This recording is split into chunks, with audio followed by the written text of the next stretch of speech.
Now, last week we talked about the stuff of life, right? The real life that we go through. We talked about homes being messy. Why are they messy? Because real life happens here. We have a friend of ours who says, hey, there's a welcome sign, welcome to our home. Please pardon the mess. We actually live here. Churches are messy too, for example, because real life happens here. Despite the best efforts of health, wealth, and prosperity gospel preachers, stuff happens in real life. And for the Apostle Paul, prison happened. Prison is not typically considered a good thing. How many of you have ever been... No, maybe you don't need to answer that. Too much information, TMI. If you've been to prison, you know it's not a picnic. So these friends of Paul were left wondering, why do bad things happen to good people? Paul is a good dude. Why is he rotting in a Roman prison? Paul's first message to the Philippian people is that prison is his happy place. It sounds crazy, but that's it. Before you question his sanity, you'll see what this means here in just a moment. But you see, the whole Praetorian Guard, that's the guard that guards Caesar's palace itself, the whole Praetorian Guard had heard the gospel. They heard about why Paul was there. Wait a minute. You're there not because of some heinous crime or something like this, but you're here because of some simple religious violation? Yes, and I'm glad to do that. I'm glad to proclaim my innocence and appeal to Caesar, even though I could have gotten off and gotten away because I had committed no crime. I'm glad to be here and to let all of you know, hey, this is why I'm here, so that I can tell you about Jesus. That's pretty big. So you think you've spent some time in waiting rooms. That's what he's doing. He's sitting in this waiting room, waiting for his trial, waiting to be heard by Caesar. And undeterred in his desire to tell everyone about Jesus, Paul realizes, wait a minute, I've got a captive audience. They think they've got a captive, me, in chains and whatever. No, I'm the one that's got the captive audience. And so what does he do? He tells them all about Jesus. They can't go anywhere. Isn't that something? Isn't that just like Paul? He realizes he's got a captive audience. Now in 2003, we were renting a home in Fridley, Minnesota, while we were raising support to go overseas with Arab World Ministries. We were going to the Middle East as missionaries to tell Muslims about Jesus. And as often happens in Minnesota, a cold snap came through. And most people think that, that happens 11 months of the year. Not quite 11 months of the year. But nonetheless, the temperatures dropped to 20 below zero, which is cold. Okay, that tends to be rough on old furnaces and things like this. And sure enough, our furnace gave up the ghost overnight. But we were renting this house, and we were renting it from Bob, who was an honorable person. He didn't want to see his renters suffer in cold, and it was suffering. It was down into the 30s in the house because of that cold temperature outside. So he just post haste, made it happen to get somebody there to replace the furnace. That's an expensive thing for him, but again, an honorable guy. So I'm walking the repairman from the front door down into the basement to show him where the furnace is, and I said, hey, your accent sounds a little bit familiar. Where are you go? Wait a minute, God just brought a Muslim to my door, and and here he's going to be here for 8 to 12 hours in order to replace this furnace? I've got a captive audience. That's immediately what I thought. For 8 to 12 hours, this guy's going to hear about the gospel. And that's exactly what happened. In fact, because we're raising support to go overseas, I had Arabic Bibles right there. I gave him a copy. He said, I'm really going to read this on the flight over. And in fact, I'm going to take it to my family in Morocco. He imported a Bible, an Arabic Bible, to his family. He took it someplace where I couldn't. All because of a furnace. Now, Was it cold that night? Yeah, it was cold when we woke up shivering and just could not get warm. So yes, the discomfort of our family woke us up, and it was not pleasant that we were going through. And yet God used that discomfort of our family in order to tell Abdullah about Christ, in order to show the truth about Christ to him, to this Muslim man. Some people like to think that God is only sovereign over the good things, but not the bad things. It just doesn't work that way. If God is sovereign over anything, he's sovereign over everything. If God can make sure that Abdullah hears the Bible, hears about the gospel, he has to make sure that all of these things that lead up to Abdullah hearing the gospel, that he's sovereign over those as well. He has to make sure that those happen, and that the Cross family wakes up to a freezing morning in 20 below temperatures in order for Abdullah to hear the gospel. Elizabeth Elliot lost her husband and 4 other friends in a brutal attack by the Auca Indians in Ecuador in 1956. How can anyone think that the lifeless bodies of these 5 men floating in the river was in any way good? And yet thousands of people were launched into missions because of the death of those 5 men, because of the heroism of those 5 men. Here's what she wrote. Even so, here's what she concluded. Either we are living adrift in chaos, or we are individuals created, loved, upheld, and placed where we are by God. At the very least, Elizabeth Elliot had the consolation that the entire Auca people that had killed these men, they came to know the truth about the gospel, and most of them believed. Well, Alistair Begg tells the story of Helen Rosemere, whom he met. She was a missionary to the Congo in the 1960s. After many of her colleagues were killed in an uprising there, and she herself was raped, she described to Alistair that it felt like God was telling her, Helen, will you trust me with that, even if I never tell you why? That's in some ways, that's the thing that's hardest for us, isn't it? God, if I could see that somebody's going to come or become a believer or come to Jesus or be sent and launched into missions, well, then that makes it worthwhile. But what if God says, what if I never tell you why? Will you trust me with that bad experience even then?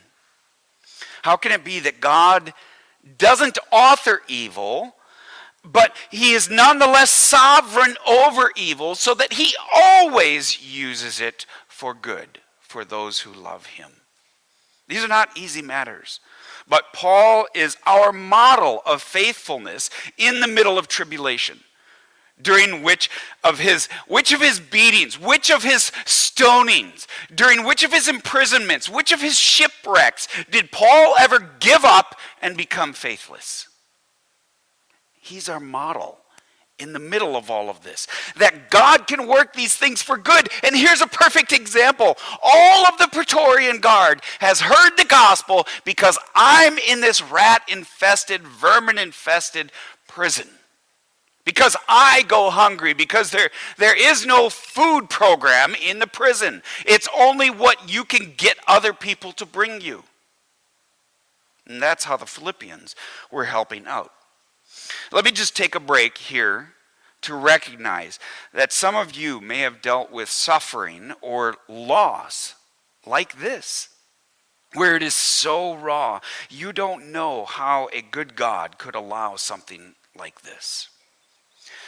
We don't have time to unpack all of that for each person, but I want to encourage you to read here on the screen that it's a link that allows you, or you will see a link on the screen that allows you to, or it's in the bulletins as well. It's calendly.com/drcross. It allows you to set up an appointment to talk Let's just talk. Let's work through some of this together. If you have experienced those things, let's work through that ourselves. So, you can look at that link there in the bulletins, and you can actually see my availability and set an appointment right there, and it'll pop right into my inbox, and there we go. Take that step. Let's talk. All right, what's it going to take for you to speak without fear? Now, let's look at one of the results of this imprisonment. I'm not saying that this is the reason that God allowed the horrible experience of Paul's arrest and imprisonment. We may never know. Again, we may never know why the bad things happen, why God chooses to allow some things and doesn't allow other things, and for some things he protects us from them, and some things he allows them. But we trust him anyway. Look what happened because of this arrest. First of all, Paul's faith was confirmed. We talked about that last week. It's like concrete that is wet, and then it becomes green, and then it becomes hard as rock. It gets strengthened. Even as a foundation, it gets stronger and stronger and stronger as time goes by. This is that term babiosis that I introduced last week. His faith was being confirmed. His faith was strengthened in a way that good times simply could not do. Okay, the second thing is the message of the gospel got inside of Caesar's palace. Not the Caesar's palace in Las Vegas. But if we were trying to reach, for example, Vladimir Lenin, if we were trying to reach him, I could think of tons of missionaries, hundreds of missionaries that would gladly put themselves into prison in order to ensure that the gospel got into Vladimir Lenin's palace. If we could get the gospel clearly into the Kremlin, wow, that's amazing. You know, and so a lot of people would give a prison sentence for that in order to make that happen. And that's what happened. The message of the gospel got inside of Caesar's palace. All of Caesar's, here's the third thing, all of Caesar's Secret Service agents, that's effectively what they are, they heard the gospel. That's who these men were. Another way of thinking about it is this, we think of Iran as being, just so resistant against the gospel. What if the Revolutionary Guard that is responsible for protecting the ruler, the Ayatollah, what if they all heard about the gospel? That's effectively what Paul is saying here. They've all heard it. These are the top of the top. These are the commandos of Rome. And they've all heard the gospel. Now, some of them came to faith. That's the fourth thing here. Think about it for 1 minute. If anyone comes to faith, that is an infinite value for a finite price. A finite price of me spending a few years in prison, even if it's my last year, even if I give my life in prison for the gospel and somebody comes to faith, that's something of infinite value. That person will live forever with Jesus because my short life is closed off and canceled and killed and terminated. Yeah, that's a fair trade. My finite life for someone's infinite life. You bet I'll make that trade. And that's not just one person, but it's numerous people that came to this faith. That's a deal that we should all take. If God pays a finite price for someone's infinite pleasure, does that pan out in his economy? Yeah, I should say it does. And the next reason is this. You are that next reason. You know, we don't read ourselves into Scripture all the time, but in this case, why not? We could read, and Nicholas, having become confident in the Lord by my imprisonment, is much more bold. Or we could read, and Rose, having become confident in the Lord by my imprisonment, is much more bold. Or And Amanda, having become confident in the Lord by my imprisonment, is much more bold. And Ed, having become confident in the Lord by my imprisonment, is much more bold. And Gina, and on and on and on we can go, because God strengthens us in the life of Paul. Here's specifically what verse 14 says. And most of the brothers, having become confident in the Lord by my imprisonment, are much more bold to speak the word without fear. So, there's this mysterious process of wet cement turning into green cement, turning into hardening into stone. That's what's happening in our faith. There is this confirmation of the foundation that we have. There is this growing boldness that is unexplained by natural means. People don't go from being cowards like Peter was, who was, shrank away and denied Jesus 3 times, to then a few days speaking before 2,000 to 3,000 people saying, hey, I don't care if you kill me. You got to know this, that we can't deny what we have seen and heard. Jesus came back from the dead. The only thing that makes that sort of boldness come about is a supernatural work of the Holy Spirit. It doesn't come from good times. Listen to this familiar quotation, which doesn't even address the spiritual boldness that we're talking about. You've probably heard this before from Michael Hope. Hard times create strong men. Strong men create good times. Good times create weak men. And weak men create hard times. Have you heard that before? I'll read it again. Hard times create strong men. Strong men create good times. Good times create weak men. And weak men create hard times. These believers looked at Paul's imprisonment and thought, hey, if he can go to prison, if he can lie with rats and lice and deal with barely enough food and water, and bad water at that, to survive, I can at least use my freedom to share about Jesus. And that's exactly what they did. Paul's captivity shaped their freedom. To that end, I want to challenge you with something specific. If you are thinking about questions that I ask at the end of the service, here's something that you can engage with. Go to persecution.org. This is something you can do this next week. Go to persecution.org and sign up for their daily prayer email. It just comes, it's real quick. It's just, they give you a suggested email to pray. Like today, it was for Brunei. A lot of people don't even know what's Brunei. Here, these people are getting boldness in Brunei, and there's even against the persecution that they're dealing with. So yes, pray for them. Here's another one. You could go to this, and I think I have the links here too. It's blesseveryhome.com. And sign up for daily prayer for you and for your neighbors, those people immediately around you. It's as simple as putting your name or your address in and signing, yes, I'm with Bethany Church, and then you get a group of people, about 40 or 50, that every day you get 5. You get 5 of your neighbors by name to pray for. And you pray for them, and if you have an opportunity to share the gospel with them, you put that on there as well. If you have an opportunity to care for them and to help them through a difficult time, then you put that in there as well. Prayer, share, and care. A strategy that you can do in order to share the gospel with your neighbors. Right there, it's as simple as an email that comes into your box each day.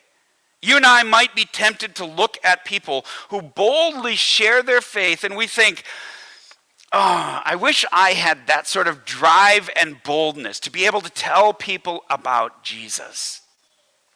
And this passage points out that hard times trigger that sort of boldness to share the gospel in faithful people who follow the Lord. Hard times do what you have to in order to make you bold. How do hard times have how hard of times do you have to have in order to make you bold? That's the question here. How difficult does it have to be for you to be strengthened to the point where you say, okay, that's it. I'm just going to share my faith. I can't lose anything else. I can't lose any more reputation. People can't think less of me. I'm just going to open up. I'm just going to let it fly. I'm just going to tell people about Jesus.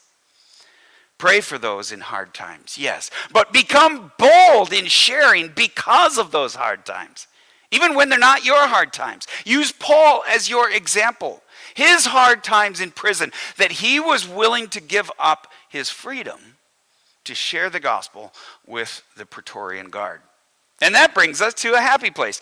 I've heard the story of a preacher who shouted a lot in his sermons. But it was someone like Tony Evans. I love to listen to Tony Evans, who lets powerful teaching from the scripture, just lets it fly. His daughter asked him one time, Daddy, why do you shout when you're talking about the Bible? You don't want to be known, even to your daughter, as, oh, you always shout when you're talking about the Bible. Well, his answer was that the Bible has all sorts of emotions in it. Sometimes he speaks calmly. Sometimes he'll even speak with a whisper. And other times he shouts to let it out. Sometimes that comes out, and the only way to communicate it powerfully is to let it go. Sounds reasonable, right? And this is one of those places in Scripture that just baffles me just a bit. We read about Paul's happy place where he's rejoicing. He's letting these emotions out. He says, rejoice and rejoice again. Oh, by the way, rejoice. I mean, that often is the theme that a lot of people pick up on for the book of Philippians. How can that be when this is a prison letter? The guy's in prison, and he's telling us, rejoice. I'm going to say it again, rejoice.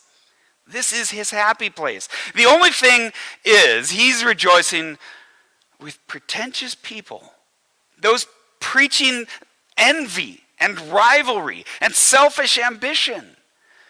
Those are his words, not mine. Check it out. Philippians chapter 1, we're now reading in verse 15. Some indeed preach Christ from envy and rivalry, but others from goodwill.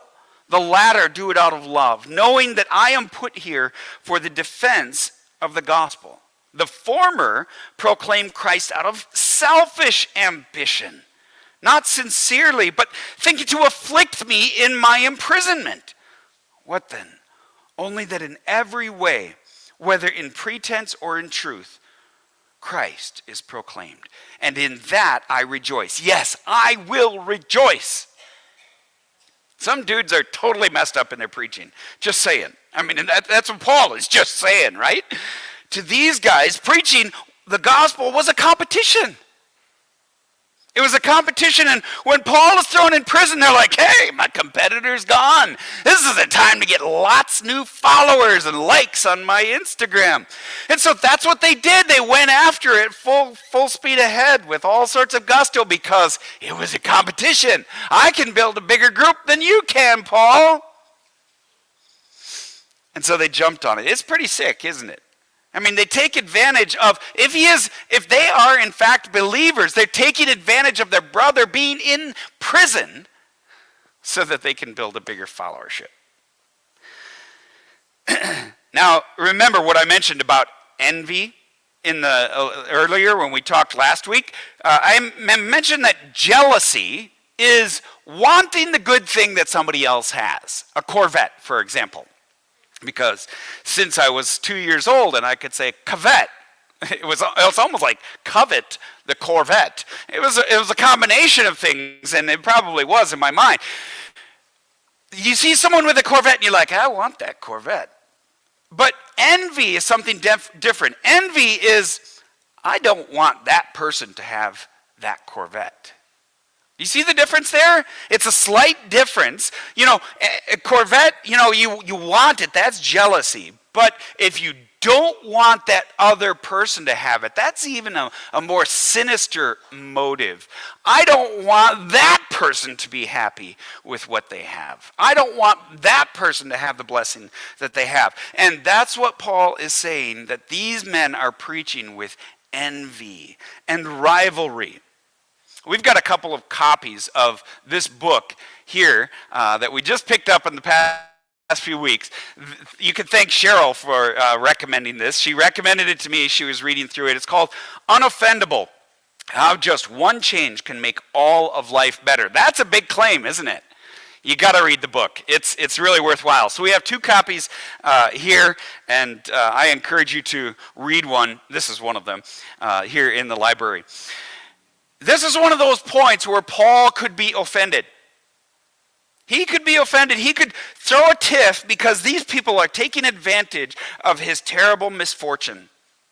But he's exhibiting this principle of being unoffendable. He's letting it go, and he's rejoicing in it. It's his happy place because the gospel is being preached. Now, that's a guy who has his priorities straight. A.W. Tozer was a longtime Chicago preacher. Listen to him being unoffendable. Here's what he wrote: "Dear Lord, I refuse henceforth to compare myself with any of your servants. They have congregations larger than mine. So be it. I rejoice in their success. They have greater gifts. Very well. That is not in their power, nor in mine. I am humbly grateful for their greater gifts and my smaller ones.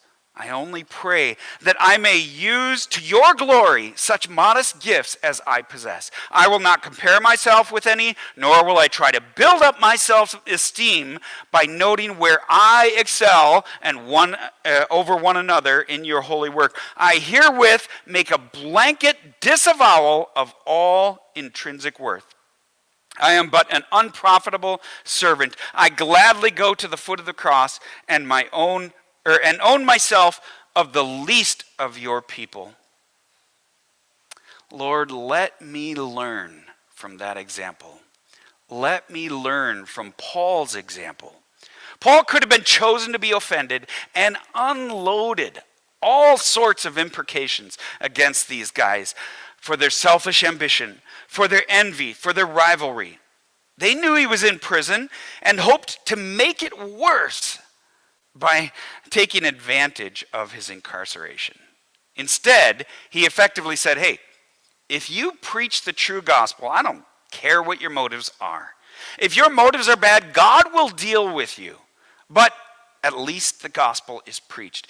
If you preach a false gospel, I don't care how good you do it. You got to stop.